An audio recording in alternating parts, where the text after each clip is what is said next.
அனைத்து நண்பர்களுக்கும் வணக்கம். உங்கள் ஆஸ்ட்ரோ பழனிசுவாமிகள் பேசுகிறேன். இந்த காணொலியில மேஷம் ராசிக்கு 2026 ஜனவரி மாத ராசி பலனை பொது பலனாக பார்க்கலாம். இது ஒரு கைடன்ஸ்க்கான பதிவு மட்டுமே. இப்போ இந்த மேஷ ராசிக்கு ஜனவரி மாதம் இந்த ஆண்டின் தொடக்கம் திடீர் அதிர்ஷ்டம் என்றே சொல்லலாம். வாய்ப்புகள் உங்களை தேடி வரும். நீங்க வாய்ப்புகள் தேடுறீங்களோ இல்லையோ, ஆனா உங்களை தேடி சில நல்ல வாய்ப்புகள் வரும். அது நீங்க பயன்படுத்திக்கிறது உங்களுடைய ஜாதகத்தில் நடக்கக்கூடிய தசாபுக்தியின் அடிப்படையிலும் நீங்க வாங்கி வந்த கொடுப்பனையின் அடிப்படையிலும் இருக்கும். அதாவது கோச்சார கிரகங்களின் அடிப்படையில் சொன்னாங்க, இந்த பாக்கியஸ்தானம் இந்த மாதம் வலுப்பெற்று இருக்கு. முதல் 15 நாள் இந்த பாக்கியஸ்தானம் என்பது 9ஆம் பாவகம். ராசிக்கு 9ஆம் அதிபதி 3ஆம் அதிபதியோட பரிவர்த்தனை, புதனும் குருவும் பரிவர்த்தனை. அப்ப புதன் 9ஆம் பாவகத்திலையும் 3ஆம் பாவகத்துல குரு பகவான் வக்ரம் பெற்று இருக்கு. 9ஆம் பாவகத்துல சூரியன் ஜனவரி 14ஆம் தேதி வரை, செவ்வாய் ராசியாதிபதியும் 9ஆம் பாவகத்துல ஜனவரி 15ஆம் தேதி வரை, அதே போல சுக்கிரன் இங்க ஜனவரி 12ஆம் தேதி வரலும் 9ஆம் பாவகத்துல.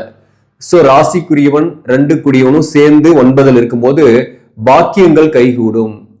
திருமணம் ஆகாதவர்களுக்கு திருமண வரன்கள் வரும். சில பேருக்கு மாதத்தோட இறுதியில கல்யாணமும் ஆகக்கூடிய வாய்ப்புகள் உண்டு. அதே போல நீண்ட நாளாக குழந்தை பாக்கியம் இல்லாதவர்களுக்கு குழந்தை பாக்கியத்திற்கான ஒரு நல்ல செய்தி இந்த மாசத்துல எதிர்பார்க்கலாம்.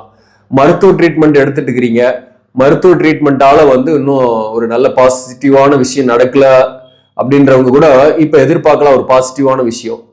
ஸோ அதே போல வேலை வாய்ப்பு, நல்ல ஒரு வேலைக்காக ட்ரை பண்ணிட்டுக்கிறேன், கவர்மெண்ட் வேலை அல்லது ஒரு நல்ல ஒரு கம்பெனில ஒரு பெரிய போஸ்ட்டுக்கு ட்ரை பண்றேன், இன்டர்வியூ அட்டன் பண்ணியிருக்கிறேன் அல்லது எக்ஸாம் எழுதியிருக்கிறேன், அதுக்கான வாய்ப்பு கிடைக்குமானா அந்த பிராப்தம் உங்க ஜாதகத்துல, குறிப்பா அந்த கவர்மெண்ட் வேலைக்கு போறதுக்கான பிராப்தம் உங்க ஜாதகத்துல இருக்குன்னாக்க அழகா உங்களுக்கு இந்த நேரத்துல அரசு பணி கிடைக்கும். அதே போலதான் வேலையில இருக்கிற அரசு பணியில பதவி உயர்வுக்காக எதிர்பார்த்துட்டு இருக்கிறாங்கன்னா இந்த பதவி உயர்வுக்கான நல்ல செய்திகள் உங்களுக்கு கண்டிப்பாக சேரும். சில பேருக்கு பதவி உயர்வே கூட ஏற்படும். மாதத்தோட இறுதியில உங்களுக்கு மேக்சிமம் வேற ஒரு ஊருக்கு போறது, ஒரு இடமாற்றம், ஒரு ஊர் விட்டு தொலை தூரத்துல போய் வேலை பார்க்குற மாதிரி அமையக்கூடிய வாய்ப்பு பெரும்பாலானோருக்கு உண்டு. பிசினஸ் பண்ணக்கூடியவங்களுக்கும் பாத்தீங்கன்னாக்க உங்க பிசினஸை விட்டுட்டு வேற பிசினஸ் அடிஷனலா செய்யறதோ அல்லது இதை க்ளோஸ் பண்ணிட்டு அதை ஸ்டார்ட் பண்றதோ அதனால ஆதாயம் பெறக்கூடிய வாய்ப்பு ஏற்படும். சில பேர் கடையாவது மாத்துவீங்க. ஒரு இடமாற்றம் பிசினஸ் பண்ணக்கூடியவங்களுக்கும் உண்டு, வேலை செய்கிறவர்களுக்கும் ஒரு இடமாற்றம் இந்த காலகட்டத்தில் உண்டு. பிரைவேட் வேலையில ஒர்க் பண்றவங்களுக்குமே பாத்தீங்கன்னாக்க கம்பெனில டென்ஷனா இருக்கு, டார்ச்சரா இருக்கு, வேலை போயிடுச்சு, கடந்த மாதமே எனக்கு வேலை இல்லை, அல்லது ஒரு 6 மாசமா நானும் வேலை இல்லாம தான் இருக்கிறேன், வேலை தேடிக்கிட்டே தான் இருக்கிறேன், இன்னும் கிடைச்சப்பாடு இல்லை அப்படின்னு நினைக்கக்கூடியவர்களுக்கு இந்த மாதம் கண்டிப்பாக வேலை கிடைக்கும். கோச்சார கிரகங்களின் அடிப்படையில சொல்றேன், நீங்க முயற்சி பண்ணுங்க. நீங்க ஒரு ஸ்டெப் எடுத்து வைங்க, சரியான ஸ்டெப், ஸ்மார்ட் ஒர்க் கண்டிப்பா உங்களுக்கு வாய்ப்புகளை பெற்றுத்தரும். அதே போல வெத்தலை மாலை சாத்திட்டு வாங்க. வேலையே எனக்கு கிடைக்கல, 6 மாசமா 1 வருஷமா கிடைக்கல, வேலைக்கு போல, ரொம்ப கஷ்டமா இருக்கு, என்னுடைய பிரச்சனை இன்னி வரலும் தீரல அப்படின்னு நினைக்கக்கூடியவர்கள் ஆஞ்சநேயர் வழிபாடு செய்யுங்க. ஆஞ்சநேயருக்கு ஒரு 5 வாரம் சனிக்கிழமையில வெத்தலை மாலை சாத்தி வேண்டிங்க. 5 வாரம் நீங்க வெத்தலை மாலை சாத்தி வேண்டும் போது 5 வாரத்துக்குள்ள உங்களுக்கு நீங்க எதிர்பார்க்கிற விஷயம் நடக்கும். அதற்கு ஒரு முயற்சி பண்ணி பாருங்க. சக்சஸ் ஆச்சுனாக அடுத்த வீடியோக்கள் வரும்போது சொல்லுங்க. அதே மாதிரி இந்த மேஷராசிக்கு பொறுத்தவரையிலும் இந்த 9ஆம் பாவகம் என்பது பாக்கியஸ்தானத்துல பாக்கியாதிபதி பரிவர்த்தனை பெற்றிருக்கிறதுனால முயற்சிகளும் செய்வீங்க, புகழ் வரும். திடீர்னு உங்க ஏரியாவில் அல்லது நீங்க வேலை பார்க்கக்கூடிய இடத்துல ஒரு நல்ல புகழோ அல்லது முன்னேற்றமோ ஏற்படும். அதே போல தந்தை வழி சொத்துக்கள் கிடைக்கிறது அல்லது பூர்வீக சொத்துல இருக்கக்கூடிய வில்லங்கங்களுக்கு ஒரு நல்ல தீர்வுகள் கிடைக்கிறது போன்றவையும் இந்த காலகட்டத்தில் ஏற்படும். இந்த சூரியன் 5ஆம் அதிபதி 9ஆம் பாவகத்தில் இருக்கிறதுனால பிள்ளைகளுக்கு ஒரு நல்ல செய்தி உண்டு. உங்க பிள்ளைகளுக்கு வேலை கிடைக்கலாம், உங்க பிள்ளைகளுக்கு திருமணம் ஆகலாம், அல்லது உங்க பிள்ளைகளால குடும்பத்தில் அல்லது ஒரு இல்லத்தில் ஒரு சுப நிகழ்ச்சிகள் நடக்கக்கூடிய வாய்ப்புகள் ஏற்படும். புத்திரபாக்கியம் கிடைக்கும். இதெல்லாம் பாசிட்டிவான விஷயம்தான். அதே போல சுக்கிரன் 2 மற்றும் 7ஆம் அதிபதி 9ஆம் பாவகத்தில் இருக்கிறது. கணவன் மனைவி உறவு நிலை பொறுத்தவரை பெரிய தொந்தரவு பிரச்சனைகள்லாம் இல்லை. இந்த மாதத்துல ஒன்னா இருக்கக்கூடிய கணவன் மனைவிக்குள்ள கருத்து வேறுபாடு என்பது பெரிதாக இருக்காது. ஒரு அந்யோன்யம் இருக்கும். சொல்ல போனாக வாழ்க்கை துணைவர் ஒரு பக்கமோ நீங்க ஒரு பக்கமோ இருந்த காலம் மாறி தொழில் காரணமாக பிரிந்திருந்தவங்க கூட ஒன்னா சேர்றதுக்கான வாய்ப்புகள் உண்டு. அதே போல இந்த கணவன் மனைவி பிரிந்திருக்கிறவங்களுக்கு என்ன அப்படின்னாக்க உங்களுக்கும் ஒரு சரியான முடிவுகள் கிடைக்கும். உங்க ஜாதகத்தின் அடிப்படையில தான் அது அமையும். அதாவது நம்மளுக்கு என்ன கொடுப்பனை இருக்கோ அதை அனுபவித்தே கடந்தே ஆகணும். நம்ம வந்து எதுலையுமே வந்து அதை தப்பிக்க முடியாது. நம்ம தொட்டுட்டேன் விட்டுட்டேன் அப்படின்னா எப்பயோ தொட்டதும் விட்டதும் இந்த ஜென்மத்துல கூட உங்களை தொடரும். போன ஜென்மத்துல தொட்டுட்டேன் விட்டுட்டேன்னா கூட இந்த ஜென்மத்துல அதை பிடிச்சிட்டு அதோட உரையாட வேண்டிய சூழ்நிலை உங்களுக்கு இருக்கும். அது வந்து நம்மளுடைய சுய ஜாதகத்துல தெரியும் அந்த கர்மா என்ன அப்படின்ட்டு. அந்த கர்மாவை நாம அனுபவித்து கடக்க வேண்டும் என்பதுதான் விதி. அதை தான் செஞ்சுட்டு இருக்கிறோம் எல்லாரும். சோ அந்த வகையில வந்து திருமண வாழ்க்கையில பிரிந்திருக்கக்கூடியவர்களுக்கு ஒரு தாரம் கழிஞ்சு 2ஆம் தாரம் ஏற்படணும்னு விதி இருக்குன்னாக்க அதுக்கான சூழ்நிலைகள் அமையும். சில பேர் எல்லாம் வந்து பாத்தீங்கன்னா ஒரு ரிலேஷன்ஷிப்ல இருப்பீங்க. அந்த ரிலேஷன்ஷிப்லயும் பெரிய பிரச்சனை கிடையாது. கணவன் மனைவி பிரிஞ்சாச்சு, வேற ஒரு ரிலேஷன்ஷிப்ல நான் இருக்கிறேன் அப்படின்னா அதுல ஏதாவது பிரச்சனை வருமானா இல்லை. ஆனா ஒரு நாள் சில சின்ன சின்ன மனஸ்தாபங்கள் வந்தாலும் ஒரு பெரிய அளவுக்கு காம்ப்ளிகேஷன்லாம் இல்லாத மாதம் தான் இந்த மாதம். ஸோ அதே போல இந்த இடத்துல செவ்வாய் இருக்கு, ராசியாதிபதி 9ல் இருக்கிறாரு. அப்போ கடுமையாக உழைக்குவீங்க, உழைப்புக்கேற்ற ஊதியமும் உங்களுக்கு கிடைக்கும். மேலும் 9ல் செவ்வாய் இருக்கும்போது 3ஆம் இடத்தை பார்க்கறதுனால குரு மங்கள யோகமும் செயல்படுது. இந்த குரு மங்கள யோகத்தால சொத்து நிலம் தொடர்பாக விவசாயம் அல்லது நீர் சம்பந்தமான தொழில், ரியல் எஸ்டேட் சார்ந்த தொழில் செய்யக்கூடியவர்களுக்கு வருமானம் கூடுதலாக இருக்கும்.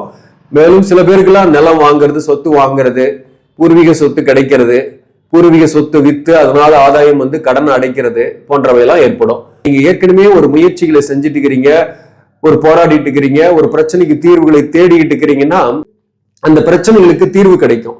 ஒரு வேலை தேடிட்டு இருக்கிறீங்கன்னா வேலை கிடைக்கும்.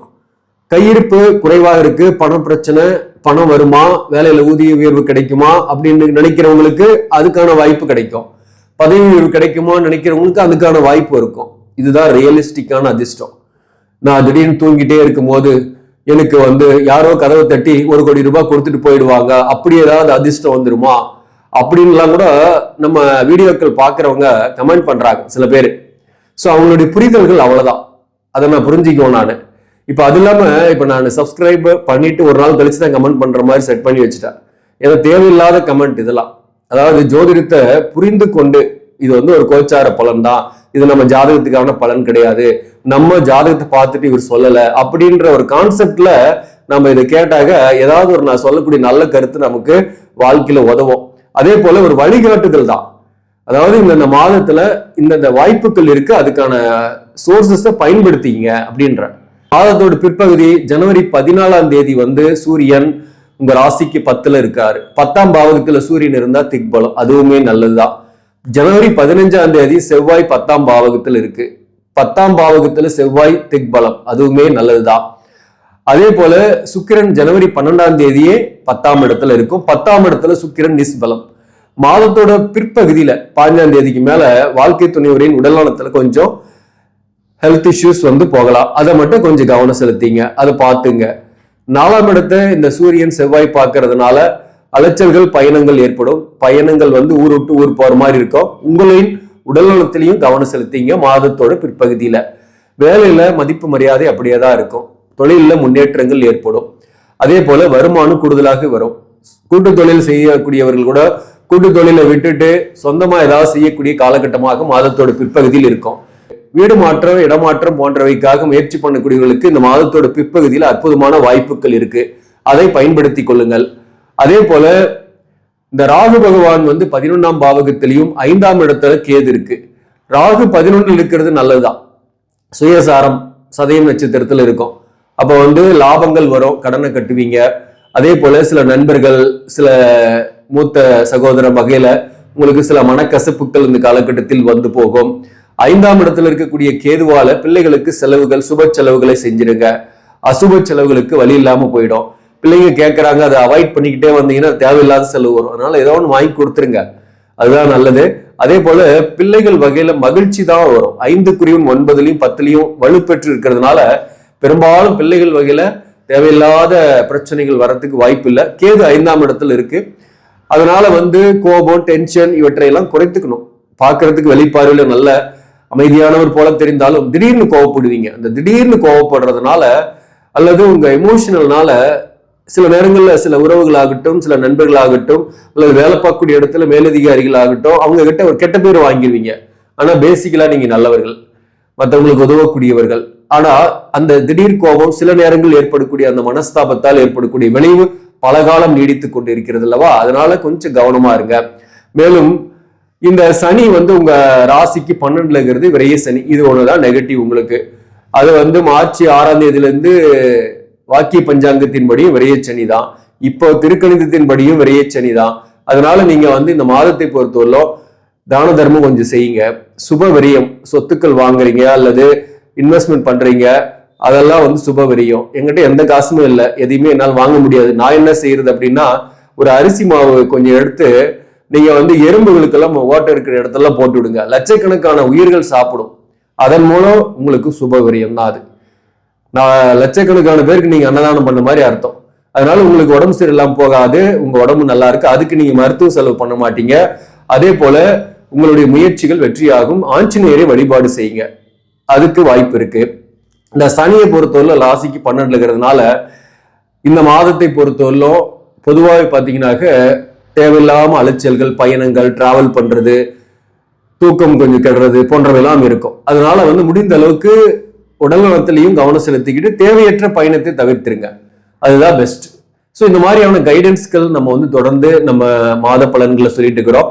அதை ஃபாலோ பண்ணீங்க, அது உங்களுக்கு கண்டிப்பாக ஏதோ ஒரு வகையில உதவும். அஸ்வினி நட்சத்திரத்தில் பிறந்தவர்களுக்கு இந்த மாதத்தை பொறுத்தவரையிலும் திருமணம் ஆகாதவர்களுக்கு வரன்கள் வரக்கூடிய வாய்ப்பு உண்டு. முயற்சி பண்ணுங்க. திருமணமே ஆகக்கூடிய வாய்ப்பு மாதத்தோட பிற்பகுதியில் உண்டு. ட்ரை பண்ணுங்க. அஸ்வினி நட்சத்திரத்தில் பிறந்தவர்களுக்கு கணவன் மனைவி உறவு நிலை சிறப்பாகவே இருக்கும். பெரிய தொந்தரவுகள் இல்லை. உங்களின் உடல்நலத்தையும் தாயாரின் உடல்நலத்திலையும் கவனம் செலுத்திங்க. அதே போல வாழ்க்கை துணைவரின் உடல்நலத்திலையும் கவனம் செலுத்திங்க. கடன் அடைக்கிறதுக்கான வழி பிறக்கும். உங்களுடைய கடன் தீரக்கூடிய வாய்ப்பு உண்டு. வேலையில பார்க்கக்கூடியவர்களுக்கு பதவி உயர்வோ ஊதிய உயர்வோ, கூட்டு தொழில் செய்யக்கூடியவர்கள் அந்த விட்டுட்டு சொந்தமா தொழில் செய்யக்கூடிய வாய்ப்போ இந்த காலகட்டத்தில் ஏற்படும். இங்க பரணி நட்சத்திரம் 4 பாதங்கள் இருக்கு. பரணி நட்சத்திரத்தில் பிறந்தவர்களுக்கு கணவன் மனைவி உறவு நிலை சிறப்பாகவே இருக்கும். காதல் போன்ற உறவுகள் இருக்கிறீங்கன்னா கூட அதுல பெரிய மனக்கசப்புகள் இல்லை. சில பேருக்கு புதிய காதல் கூட ஏற்படக்கூடிய வாய்ப்பு உண்டு. திருமணம் ஆகாதவர்களுக்கு திருமணம் ஆகும். மறுமணத்திற்காக வரன் பார்க்கக்கூடியவர்களுக்கு மறுமணத்திற்கான வரன்கள் அமைந்து திருமணத்தில் முடியக்கூடிய வாய்ப்பு உண்டு.